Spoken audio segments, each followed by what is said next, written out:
Hello everyone, welcome to Visway. Today I am going to explain the latest ongoing K-drama My Demon, which is very interesting. My Demon first episode starts with Duhi running one misty night. She was scared, looking back over her shoulder. Then she stopped as she see a man walking towards her. In her narration, she explained how her life has always felt like a misty night. She is always on her toes, trying to distinguish the friends and the foes in her circle. Now, as a man approaches her, she wonders what he is and if he will save her. She rushes towards him. In the flashback, we travel back 200 years ago in Joyson. A group of believers are meeting to pray one late night. Suddenly, a demon appears before them and dims out the candles. Everyone is shocked, confused, and scared. The blood writing appears on the wall, and everyone starting running. Jiong Guan, a demon, walking to the culprit and leaving a red rose. He grabs the nearby cross and walks over to the young girl watching. The bishop returns to saving the girl, but Guan gives her the cross. Then he makes a dramatic fairy exit and praises himself. Later, he heads to the port and runs into a man trying to fish. The country is facing starvation and the man is hungry. The man gives him a fish. He asks if he could be the interest in a deal. Of course, the man wonders who the Guan is. The Guan explains that he's a demon and he can give the man's world for the next 10 years in the return for his soul. The man, the Bug Bongo, accepts the terms of the agreement and signs a blood contract. Kuman leaves him happy after successfully fishing. At the present day 2023, we met Dohi at the 2023 Korea CEO Awards. She is happy about the turnout at the event and put a pretentious man in his place when he tries to flirt with her. She then wins the CEO Award of the Year and proudly gives her acceptance speech. Duhee is a charitable heiress and is a part of Mirai Group, one of the top companies in the Korea. She is the beauty with brains and not too afraid to shine. A few days later, the Shingan Shidan Jeong, Duhee's secretary, informs her about the troubling news regarding one of their company's drink. Duhee asks her to look into it and report back. Duhee believes someone within the group is targeting her in a power grab move. Duhee tries to use this opportunity to back out of a blind date planned by her grandmother. Chu Cheonsu but fails. Cheonsu refuses to go through with her checkup if Duhee won't attend the date. Left with no choice, Duhee heads to a hotel where she is to meet her date. She promised to start for at least 30 minutes to avoid appearing rude. Elsewhere, is at his lair and notices one of the contract times is up. He quickly leaves to collect the soul as in the agreement with the contract. This time, the man hurts a mafia group is unwilling to die. He tries to fight and bargain for new contract, but Guan refuses.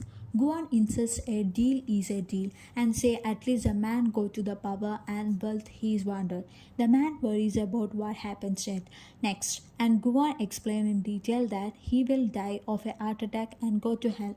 After the man dies, Guan leaves, but he spotted one of the mafia men. However, there is a miscommunication about her date, and she ends up the wrong hotel.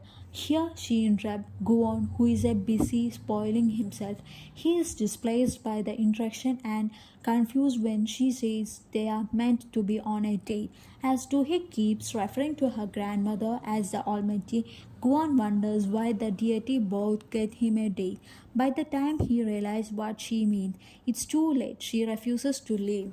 Juhi finds Gubon handsome but rude. She is staying because she needs to endure and get out the ridiculous date.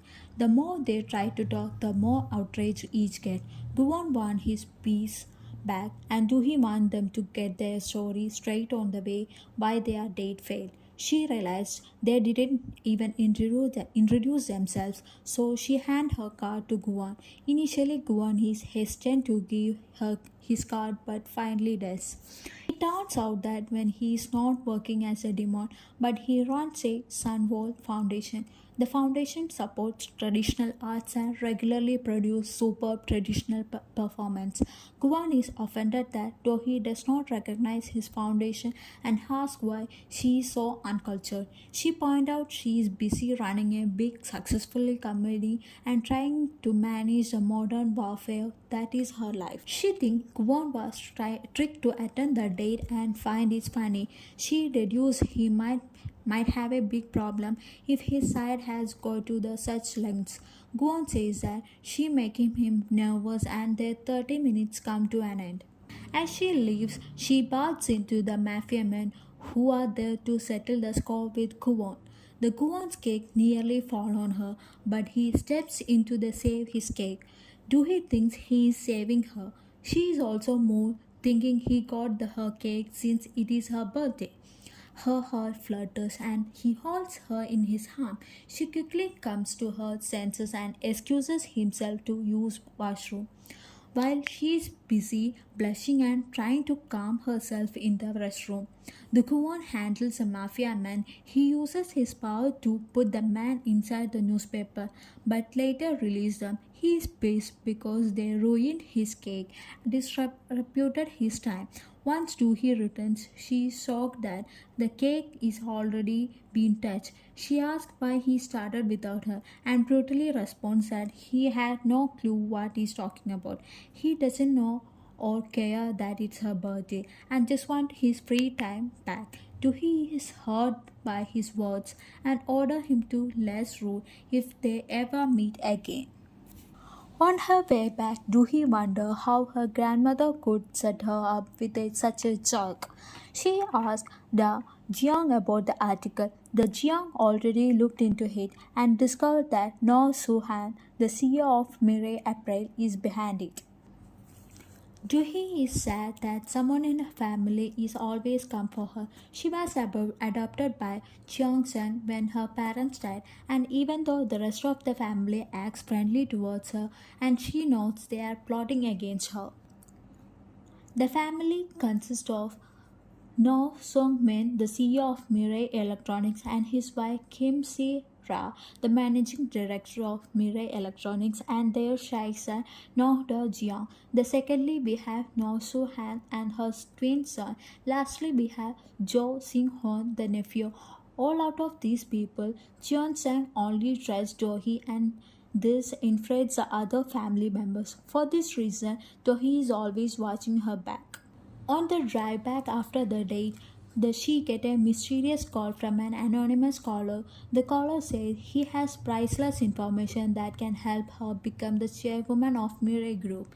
Though he becomes more suspicious and asks Da Jiang to look into Swan's schedule. She then gets a cryptic message from Chiang Seng saying goodbye. Of course, too, he is worried and rushes to the hospital. She is slightly pissed when she learns her grandmother was pranking her. Chiang Seng wants to celebrate her birthday and be for her. We learn that Doohy's parents died on her birthday 20 years ago, and since then she had not celebrated the birthday. The Cheongsan argues that it's a time to change his tradition and also get Doohy married. She wants Doohy to find someone to be there for her when she is gone. To push her point across, she gives Doohy two rings, one for her future man and herself. Doohy patiently explains she doesn't wish to marry.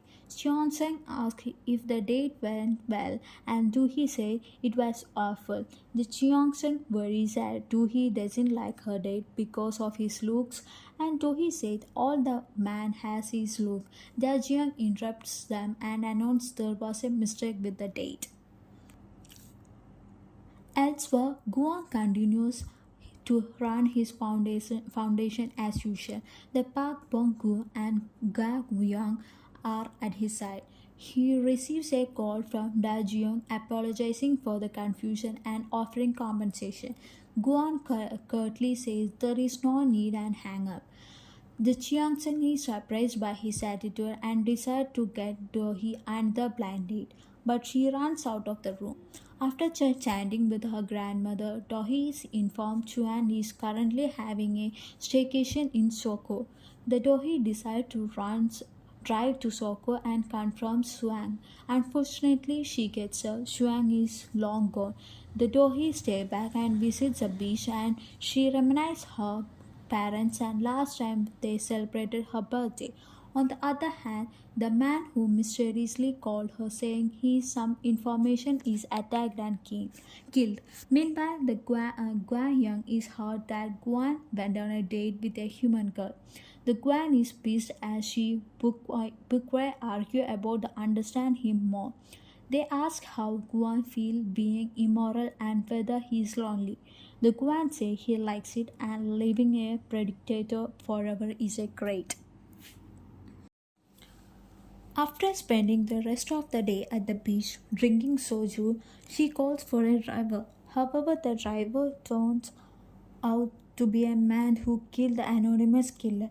Doohy realizes she's in a trouble when she wakes up while he's driving and she sees a message from the diver's app on her phone.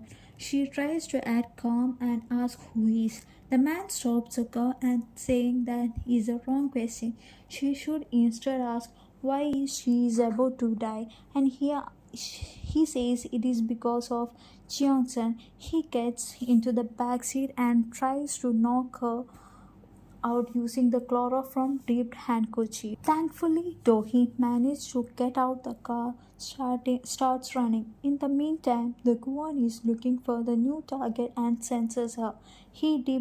Teleports to her and she begs him to help her. She believes he is her best option to make it out alive. He clarifies that he can only help if she agrees to a deal.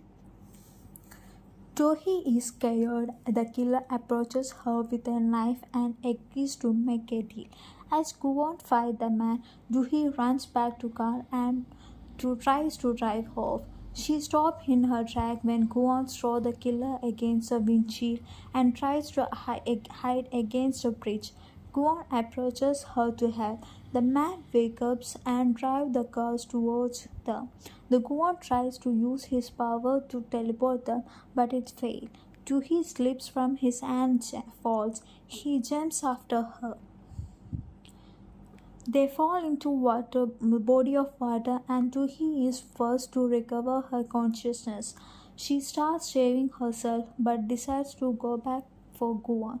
However, she unable to lift him to surface and pass out. She struggles to hold his hand. The demon mark on his hand is transferred to her. They later wake up as shocked. Doohy is happy they are alive. However, the Guan is puzzled by his hand demon mark. He is even more shocked to see the mark on the Doohy's hand. He grabs her hand and the water from the behind starts slowly and racing and the time suddenly slows down. The episode ends. The Guan and Doohy start staring each other as the water droplets behind them, making such a beautiful cascading fountain frozen in time.